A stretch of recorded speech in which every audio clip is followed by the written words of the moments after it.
The hung parliament result of the British general election has surprised commentators in major European Union countries as much as at home. Many question whether Theresa May can hold on to the premiership and speculate on whether the negotiations for Britain to leave the European Union will be derailed.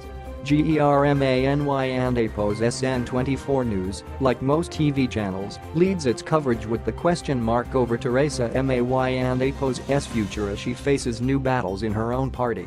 The London correspondent of France and APOS Centre right Le Figaro, Florentin Column, asks the key question: should she stay or should she go, given her disastrous electoral performance, and calls from within her own party for her to resign.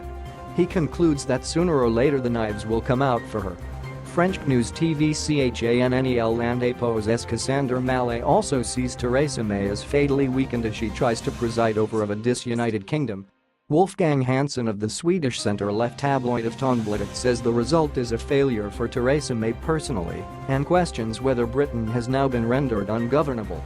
In Le Figaro, Arnaud de Lagrange sees the result as a cautionary tale about the inexact science of gambling on early elections and wonders whether Mrs. May really thought herself immune from continental mishaps given that her let-over Labour was shriveling like an empty wineskin in the sun.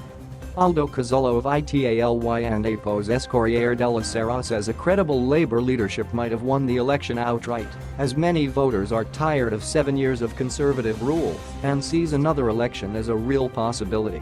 Nonetheless, he praises party leader Jeremy Corbyn and APOS's success in winning over the young, the excluded, and large numbers of urban voters with his social reform program. He thinks the Labour leader and APOS's ambiguity on Brexit allowed him to attract votes from both pro-Europeans and Eurosceptics. The Dutch daily Algemeen Dagblad and APOS's Geert Langendorf says voters punished Theresa May for her arrogance. Philippe Bernard of France and APOS's centre-left Le Monde agrees that Jeremy Corbyn managed to mobilise abstainers and young people disgusted at increasing inequality and poverty. Klaus-Dieter Frankenberger, the foreign editor of GRMANY